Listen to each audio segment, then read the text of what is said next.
I've made Jenny and Richard really uncomfortable now because I said we're going to talk about friends and friendships and how much do we tolerate from friends? Like, and I know there's a wave of panic gone through you both, but which suggests to me that you've both struggled sometimes with friends. So for me personally, it's a case of understanding what is. I've had many people come to me and say, I've had a friend for years and years and years and years. Two people have said this to me actually, and then all of a sudden one day they just dropped them completely and never spoke to them again. Have you ever had that? They dropped yeah, and they had no idea why that this happened. And you've had it as well, isn't that interesting?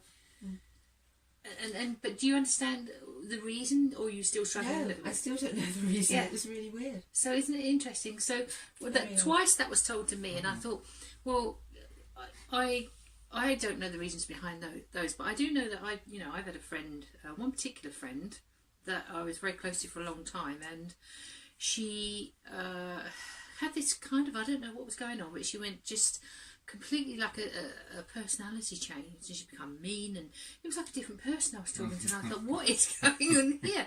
And I was so shocked by what she was saying to me.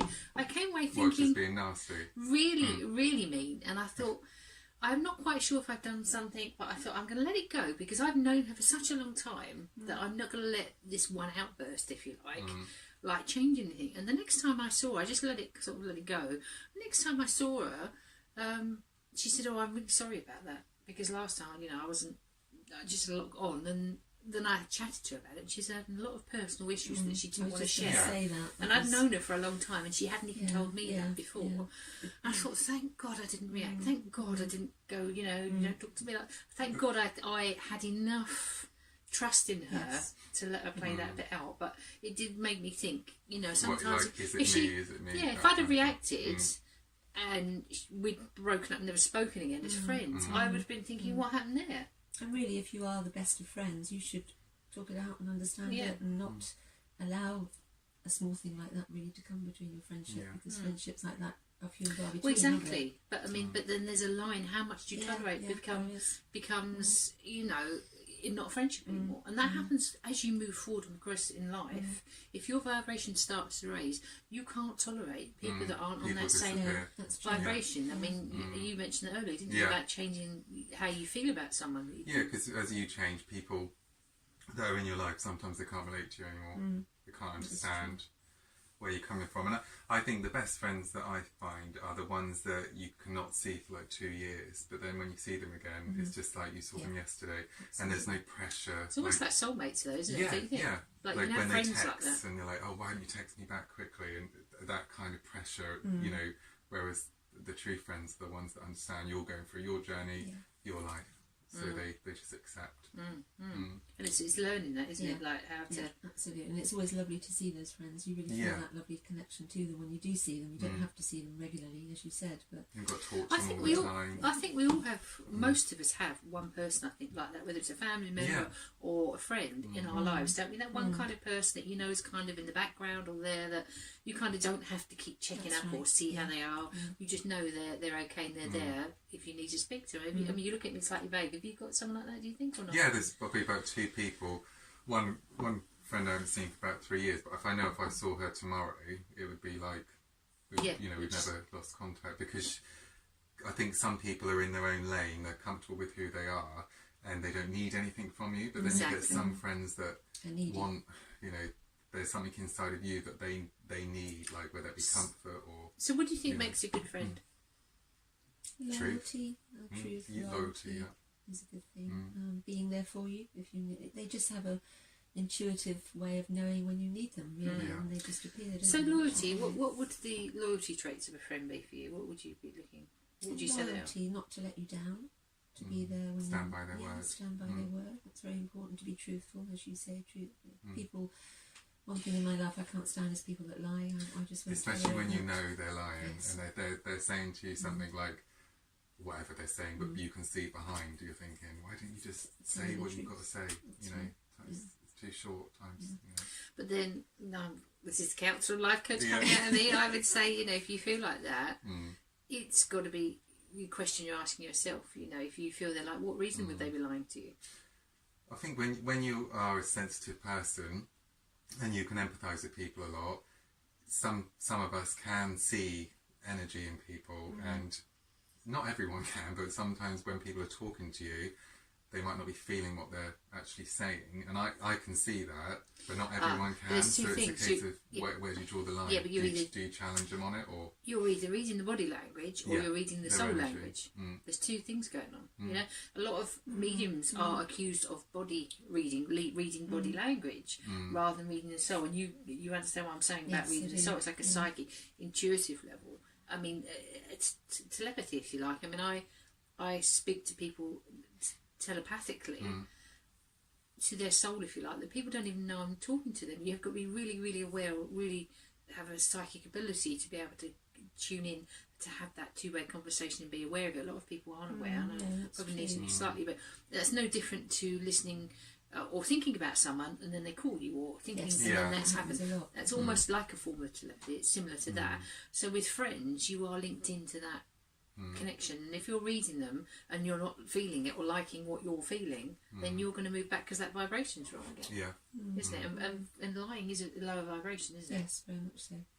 You know, no one likes it. Some people try and hide; they don't know behind their words. Yes. And then when you see it, you know, you have a but decision. you know, I think this reminds me of the empaths. Yeah. Because if you're sensitive and you keep feeling that, but they aren't actually saying it, it starts to make you slightly you don't trust. It makes you untrusting. I'm losing the word now. It makes you feel slightly paranoid. Yeah. Because people don't see what you're seeing, you're feeling. You're feeling this underlying, hidden, either a lie or something, and people are saying to you, "Oh, don't be stupid," you know, they didn't say that, or they haven't, and yet you're feeling it, and you think, is it me? Am I going mad? And you start feeling paranoid. And I think every empath will understand that they're reading a whole conversation that's going on that isn't even there, that nobody else can see, but you're tuning into it, and there's definitely a phase where it feels like you are going mad, where you feel like you're don't you think? You can totally relate to that all the time. Because that's what's going on. You're reading a whole conversation that nobody else can see, but you can read it, you can feel it on that soul level. So you go through this whole paranoia stage before you come out the other side and realise, actually, I get that. I don't need anyone to tell me whether I'm right or wrong. I feel it, I know it, and then you can choose for yourself, can't you? And I find it frustrating. I think it's very important that friends accept you for who you totally are. You know, that you don't have to feel that you have to put on a show or anything for them. You can just be you in the raw. Yes. And they accept you for that person, you know, which is lovely. And the true friend will do that. No pressure. Which is good. There's a saying, isn't there? You know, that when true friends look in a garden, they don't see the broken fence and the weeds, they only see the roses. You know, like you just ignore those parts because none of us are perfect. But you get frustrated by it. Well, I think everyone does. If someone's saying something to you and you can tell they don't feel it, someone's saying something nice to you and you can tell that they don't like you, it's going to be frustrating, isn't it? You're going to be like, just say it. Just say what you've got to say. So you're very much like, you don't want the kind of... I don't like... Me personally, I don't like people... Obviously, I don't think anyone likes people that aren't honest, but... We're here one time. Speak your truth. Say what you've got to say. Are we here one time? We aren't. Well, I mean, in this lifetime, if I'm talking to someone, it's like, if you know, whenever I talk to someone, I want it to be a genuine and a valued moment. So if you're not being honest with each other, then it's a waste of time. It's a game. It's like. So you're talking about the small talk you've got no patience for. No.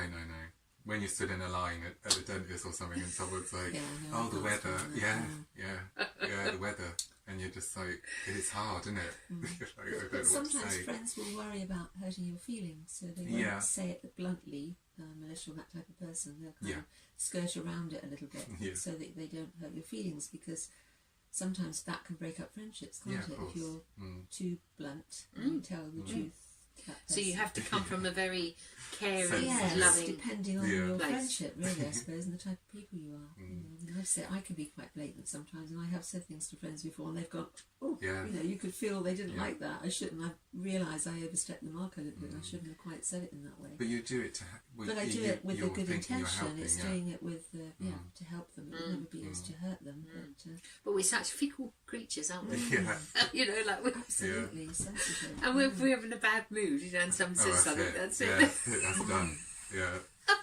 But then it's learning to control that, isn't it? It's learning to control the outbursts, you know, like...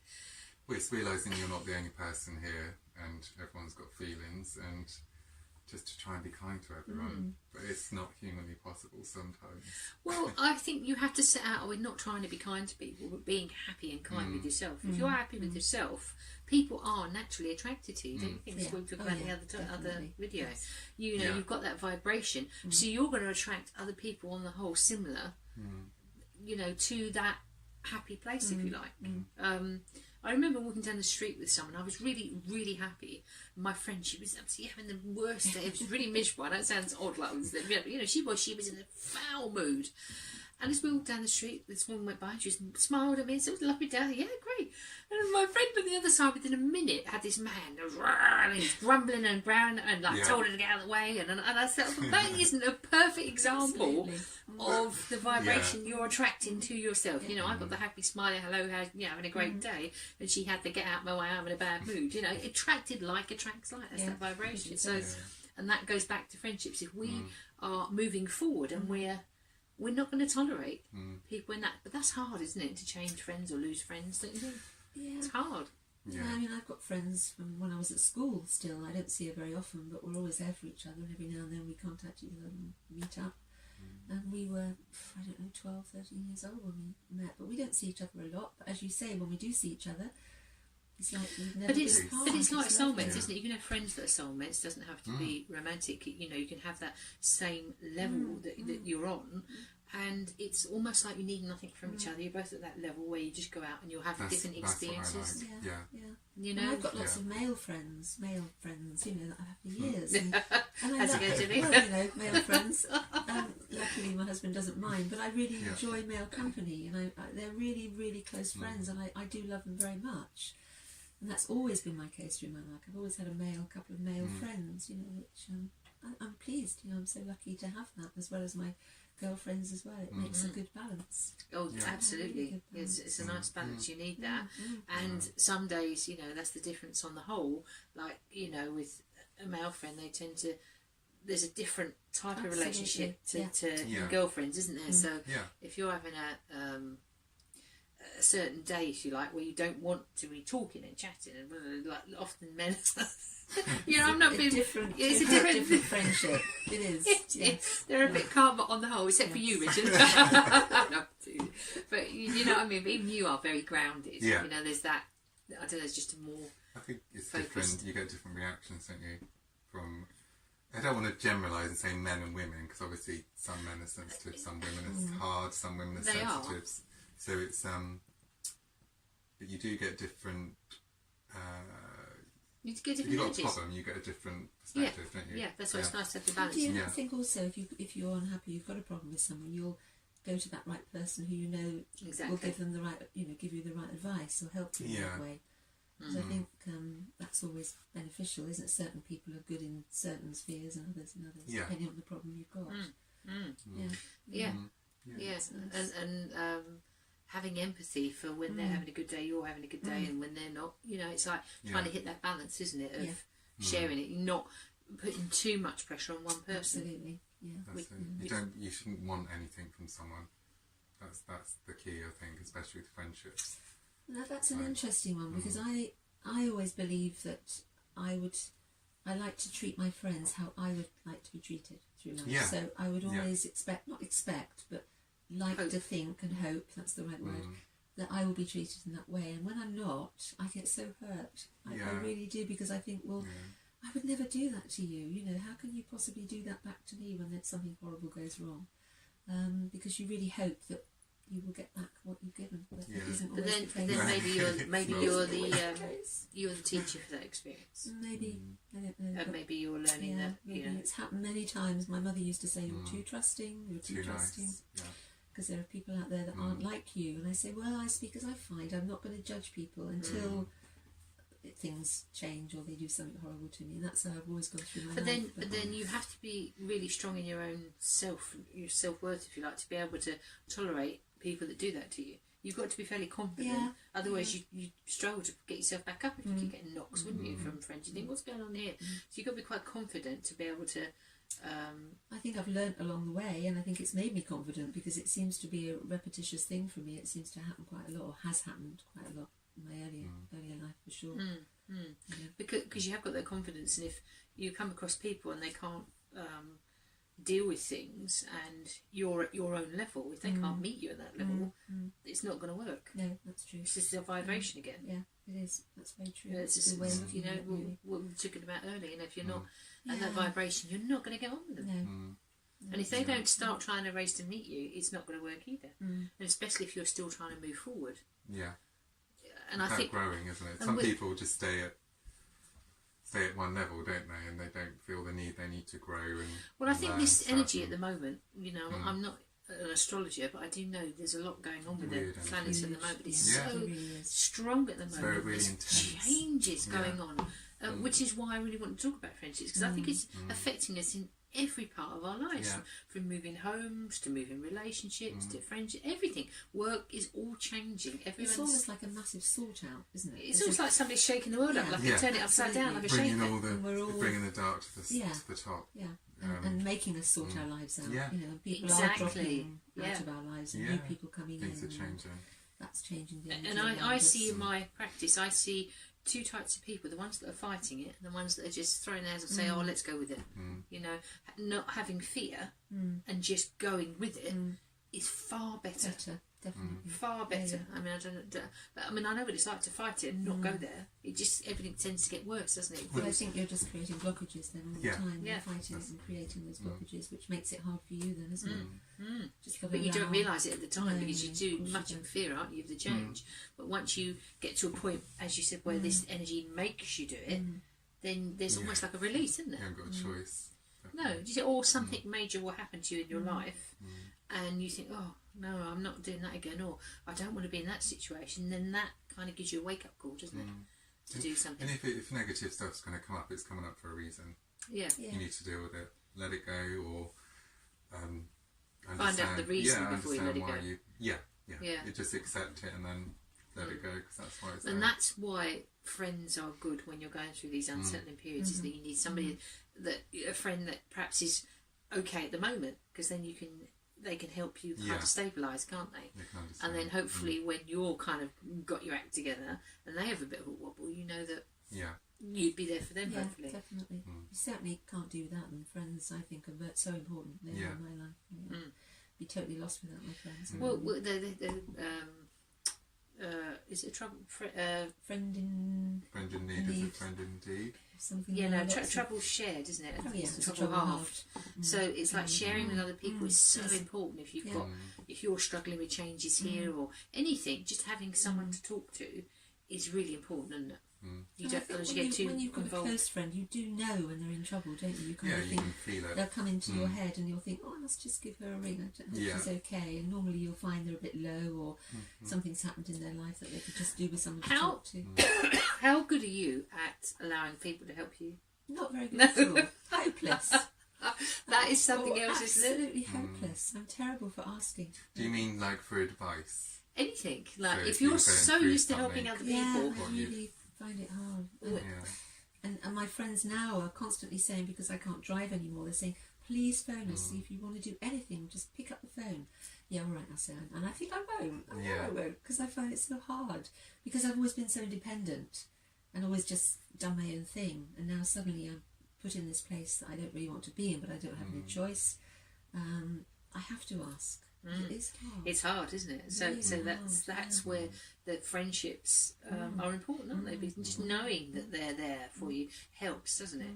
But it is very hard when you're used to helping other people. So then suddenly the tables turned on you, and it's hard to ask for help. People think, "Oh, what are you talking about?" But it isn't. It's hard. It's a huge learning. I mean, do you struggle with that? Yeah. I rarely go to people for advice. I don't know why that is. I think maybe because I think you get the answers from inside, and you can work out your own problems. Well, are you conditioned? Your core coping mechanism is to deal with problems on your own. Yeah. If you've grown up feeling you need to deal with it on your own, you're always going to do that. Yeah. No, it's a skill, but it's a strength. But I think it's also can be a weakness because I wish in some ways I could share more when it comes to problems you have and go and speak to someone. But it's just not in my nature. Sometimes it's easier to talk to a stranger actually. Yeah, just a random somebody, conversation. Yes, somebody you know. At a bus stop or something. And quite often you'll be put in that situation where you will be talking to somebody that can just offer you that one sentence of advice maybe that will resonate and take you to where you need to be. Strangers are friends who haven't met yet, aren't they? Yeah, that's very true. Yes, because potentially they can just come at the right time for you to share that and feel good about it, and off you go again, isn't it? Yeah. Okay, so I think that was a short but quite fun talk about friends. I don't think we've upset anyone. I think we're talking about friends. We're not named any names. Okay. So thank you, Jenny. Thank you, Richard. Hope you enjoyed that today. Please like and subscribe to the YouTube channel if you haven't done already. And any comments you want to add, then please do that. But until the next time, stay strong. See you soon. Bye. Bye. Bye.